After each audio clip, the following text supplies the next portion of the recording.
good day to everyone. Welcome to Mathematics Lessons Made Easy with Teacher Phoebe.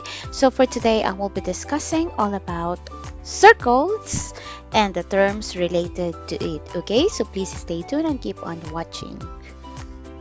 Alright, so what is it all about circles that I am going to discuss? For today, I will be discussing how to illustrate a circle and the terms related to it. These terms are none other than but the radius, diameter, chord, secant, tangent, arcs, central angle, and inscribed angle. Okay, and also I will be using a GeoGebra software in order for us to clearly understand what a circle is and the terms related to it. So please, okay, stay tuned in this video.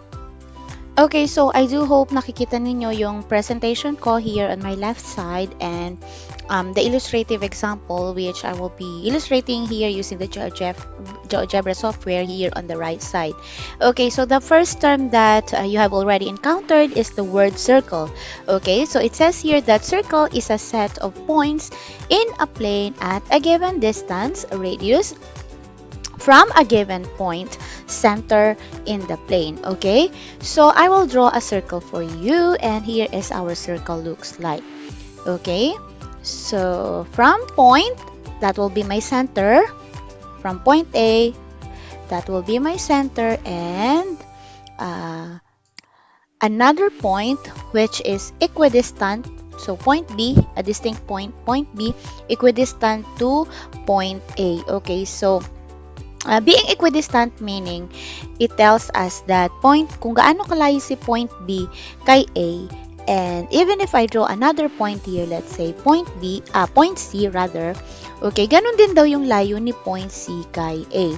So even if I try to hover or move, okay, i-move ko yung circle A natin, it doesn't change the fact na yung layo ni point B kay A ay parehas ng layo ni point C kay A. Yun yung ibig sabihin ng equidistant at a fixed point A, which is point A is the center. Okay? So, kung pag point lang ang tanong, the center lang yon. Pero pag sinabing circle A, nasan yung circle A natin? Eto yon, the highlighted one. Okay? Yan. Now, what does it mean by equidistant? Let's try to give the measure of the distance from point B to point A. Okay, so from point B to point A, that's 5.62. You see this? You see the symbol? It's a segment, line segment BA. Okay, let's try also to measure from point C to point A. You see that? That's also 0.62. Yan yung sinasabi natin na equidistant. Okay, so now that you have already understand the word circle, the word center, let's try to move on to another term that is related to circle, which is the radius. A radius of a circle is a line segment from the center to any point of the circle. So I already have here a center and I already have 2 points on the circle. Okay, so magdraw tayo ngayon ng line segment. Okay, so let's draw a line segment between 2 points from the center up to point B. Okay, nakikita nyo na ngayon yan. Now, let me draw another line segment from point A to point C. You see that? Okay, so let's try to put it here and here. And let's try to move this point. Even if I try to drag point C anywhere on the circle, it doesn't change its length. That is what we meant by equidistant. And so the same with point B. Even if I try to move it, okay, lumaki man o lumiit yung circle natin, it just doesn't change the fact that all the length of the radius are all the same. Okay, now let's move on to another term that we have here, the chord. A chord of a circle is a line segment whose endpoints lie on the circle. So what does it mean by that? Ang chord daw ay line segment na kung saan yung endpoints niya ay naandun mismo sa circle. So, nasan ba yung circle natin? Diba? Eto. We have already points on the circle, which is point B and point C. Ang sinasabi dito sa chord is that pag kinonect daw natin yung dalawang points na yun na nasa circle, then, ang tawag natin sa line segment na yun ay chord. So, let's try to connect point B to point C. You see that? Nakikita nyo ba? Okay. Let's try to move. Okay? Kapag nilapit ko si point C, umiiksi yung chord natin. Okay. Let me remove the... Okay. Pag nilapit ko si point C kay point B, umiiksi yung chord. This is the chord, ha? Yan yung chord na yan. Line segment BC. Kapag nilayo ko naman siya, humahaba yung chord natin. That's the chord. And then, pag nilayo ko pa siya ng nilayo, humahaba ng lalo, up until maging diameter siya. Okay, so what is a diameter? A diameter of a circle is a chord containing or that passes through the center. So, magiging diameter ang isang chord kapag eksaktong dumaan na siya sa center ng circle. In that case, si line segment BC natin kanina from here, from the shortest length, nung dumaan na siya kay point A, naging diameter na siya. Okay? So, tignan ninyo. Let's try to put or determine the length of this line segment BC. Nakita nyo? If I try to move it near to point B, the length becomes shorter or smaller. Okay, so it becomes smaller, but once I move it right away, take note ha, this one is the chord. Nagbabago din yung measure niya up until hanggang sa makarating siya kay point, dumaan siya kay point A. Pag dumaan na siya kay point A, that's already the longest chord. Ang tawag natin doon ay diameter na. Alright, so you see that? Okay, now next, let's move on to another term in geometry, which is the secant. So what is a secant? A secant of the circle is a line that intersects the circle in 2 points. So ibig sabihin pala, class, pag sinabi nating secant, line na siya, meaning it's already extended infinitely in opposite direction. It's not even a ray, it's not even a line segment.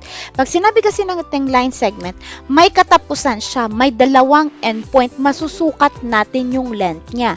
Pero kapag line ng pinag-uusapan, wala nang katapusan yon, extended infinitely, lagpasan na siya pala sa circle mo.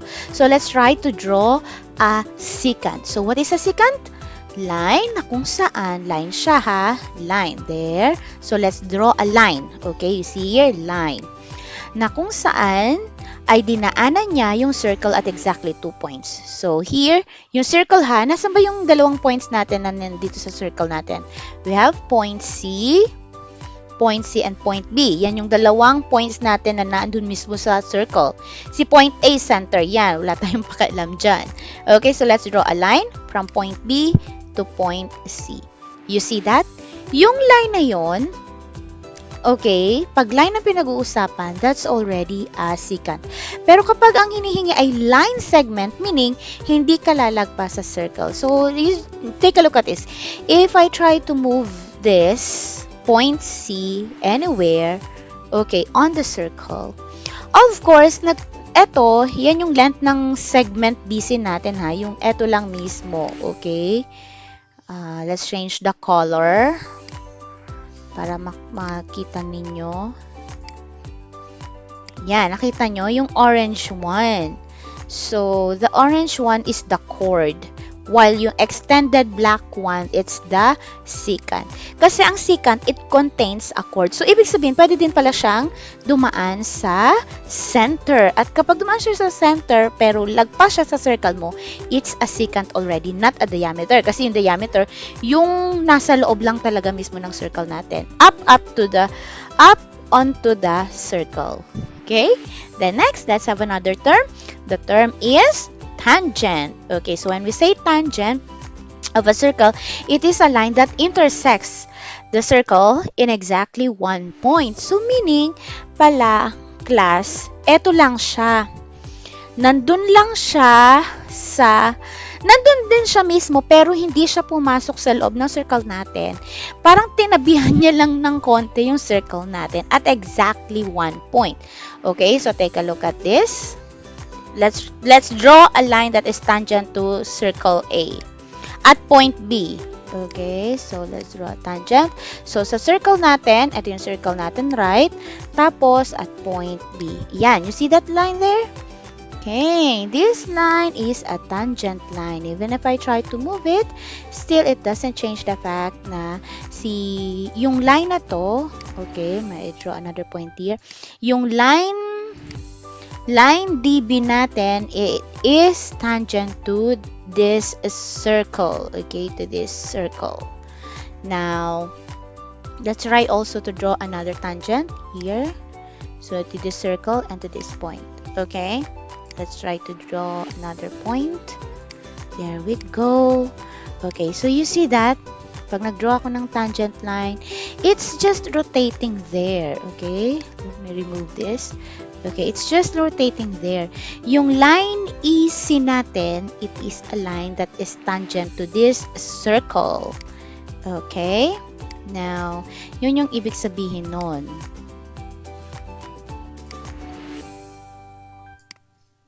There we go. Lakihan ko lang ng konti. Okay, there. So, yung red circle natin, nakikita nyo. Even if I try to move this, yan, walang nagbabago. Hindi lumiliko yung line natin which is tangent to our circle A.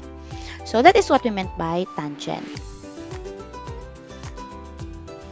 Okay, so let's now proceed to another term related to circle, and that is the arcs. Okay, arcs kasi madami talaga sila. An arc of the circle is a portion of a circle. So you see here, I have here a circle, and arcs of the circle may be minor arc, semicircle, or major arc. Let's take a look at this. So clearly, mapapansin niyo dito that I have here arc BC which is in 0 degree, and pag sinabi daw nating minor arcs, these are arcs that are over 0 degree but less than 180 degrees. Minor arcs are written, okay, so excuse me, sorry for the wrong spelling, it should be written double T using 2 letters. So you see, now may I try to open this. So nakikita niyo yung red portion. So that is a portion of this circle. Okay, so imagine a slice of pizza, yung part na gilid. Okay, ang tawag natin doon ay arc. Okay, so kapag ang nakikita nyong mong arc ay hindi pa lumalagpas sa 180 degrees or hindi pa umabot sa 180 degrees, it's still a minor arc, and you use 2 capital letters to name that arc. So let's say arc BC. So that arc BC is a minor arc. Clearly, kasi hindi pa naman umaabot sa 180 degrees. Now, when it's already 180 degrees, okay, wait, there we go. There. So, kapag 180 degrees na siya, you will clearly see na parang nadagdagan ng another point here. Kasi, kung hindi tayo maglalagay ng point dyan, aling arc ang tinutukoy? Okay? So, kapag eksakto 180 degrees na, ang tawag natin sa arc na to, yung portion ng circle na umabot, eksaktong kalahati ay semicircle. And semicircles have arcs that is equal to 180 degrees, and we need 3 capital letters to name them. So, this arc BEC is a semicircle. Now, kapag halimbawa lumagpas na siya sa 180 degrees, say 182 or so on and so forth, makikita mo that's already a major arc. And major arcs are arcs that is already more than 180 degrees. And of course, it's also written using 3 capital letters. Okay, so yun yung major arc natin. Right? So next, we have the central angle, and when we say central angle, it is the angle with its vertex at the center of the circle and whose sides intersects the circle at 2 points. Okay, so to clearly understand, let's take a look at this. Okay, so let me draw a central angle here for you. So I have here circle O. Pag sinabi nating central angle, yung i-drawing nating angle, dapat yung vertex mismo ng angle na yun yung center ng circle natin na to. So simply, gawa lang tayo ng ray from point O to point A. So yan na bali yung magiging isa sa side ng angle natin. And another ray from point O to point C. So clearly, you have already here angle COA, which is a central angle. Okay? So yan, even if you try to move it, it doesn't change na talagang central angle siya kasi nandun siya, imagine yung hands of the clock. Okay? The hands of the clock best explains central angle kasi nagro-rotate lang talaga sila mismo right here at the center of the circle. Okay? Now, next, we have the inscribed angle. Okay? So, when we say inscribed angle, it's an angle with its vertex is on the circle and whose sides are the chords. So, clearly, not totally are the chords but may contain a chord. Hindi naman laging chord lang. Pwede din kasing ray din. Like this one, take a look at this. So, ang vertex daw ng angle na yun, ay drawing natin, ay yung nandito sa circle na to. Let's say, I have here another point B or pwedeng from point D, anywhere, in anywhere, pwede tayong mag-draw ng ray. Basta, ang vertex ng angle na drawing natin, ay yung nandun mismo sa circle na yon. So, like from point D up to point C. And from point D up to point A. So, clearly, yung angle CDA natin is an inscribed angle. So, even if you try to move it, okay, it's always an inscribed angle. Yung sinasabi dito na chord, kasi nga, class, yung, remember chord is a line segment whose endpoints are on the circles. Okay, so endpoint. So, chord naman talaga siya. Pero hindi naman kasi laging chord. Like this one. From point D to point A, ray yung i-drawing ko. Doesn't matter anyway. For as long as dapat naiintindihan nyo yung difference between central angle and inscribed angle. Okay, so I think that's all my explanation. Let's now proceed to the exercise. You can do it. Okay, so as for your exercise, let's try to determine what is being illustrated by the given items. Okay, so the first one is line segment FG. FG is a radius. Next, line segment FI. FI is a radius also. Okay, next. Line segment FH. FH is a radius. Next. IG. Line segment AG. Class, you will know naman kung line segment siya kasi walang arrowhead in opposite direction. So, it's a line segment. So, line segment IG. Line segment, dumaan sa center, that's a diameter. Okay? So, hindi mo pwedeng sabihin na chord kasi nga, dumaan siya sa center. Although diameter is a chord, but since dumaan siya sa center, therefore, that's a diameter. Okay, next, we have the line segment GH. So, line segment, meaning hanggang dun lang tayo mismo sa circle. So, that's a chord. That's the time na tatawagin mo siyang chord. Okay, next, we have line, GI. So, clearly, you will see here na mayroong dalawang arrowhead pointing in opposite direction. That would mean na extended infinitely in opposite direction na yung pinapahanap sa atin. So, that's line GI. So, first, where's your point G? Where's your point I? So, ayan, lagpas na. That's okay, line GI is a secant. It's not a diameter. Okay? Yung line GI, nagko-contain siya ng diameter. But, since extended infinitely in opposite direction, okay, nakikita niyo yung green? Alright, so extended in opposite, infinitely in opposite direction. So therefore, that's a secant, not a diameter. Okay, next, we have the line HG. HG is a secant. Okay, next. Kasi, di ba, extended. Then, we have the line JG. Line JG, clearly, you can see that it only intersects the circle F at exactly one point at point G. So, that's a tangent line.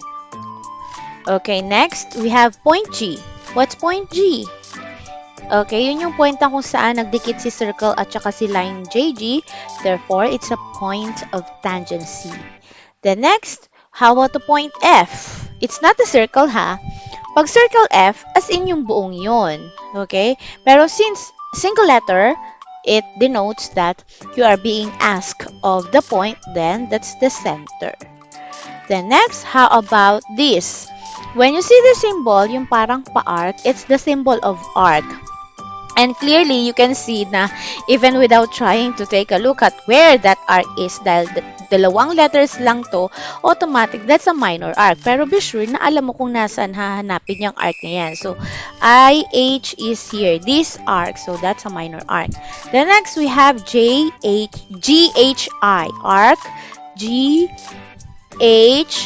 So, susundan nyo lang yung letter. GHI. That's a semicircle. Okay, next we have the HGI. So, sundan ng letter, point H, point G, and point I. So, that's a major arc kasi sobrang laki na nung arc natin. Then we have the angle. So, pag nakakita kayo ng ganitong symbol, it's an angle, so clearly pipili ka lang sa is it a central angle or an inscribed angle. So HFG, okay. H, sundan natin yung points H, F, G. So clearly, yung angle natin, nakikita mo yung nasa gitnang letter is letter F, point F, and that point F is the center of the circle, meaning that's a central angle. Okay, then next we have the angle HGI. HGI, clearly yung angle natin, yung vertex niya ay G, right? At nandun yun sa circle natin mismo. So, okay, so that's an inscribed angle. Okay, so I hope you learned a lot in this video lesson. Please don't forget to like, share, and subscribe if you haven't yet. And please stay tuned on the upcoming videos. Bye-bye. God bless. Mwah.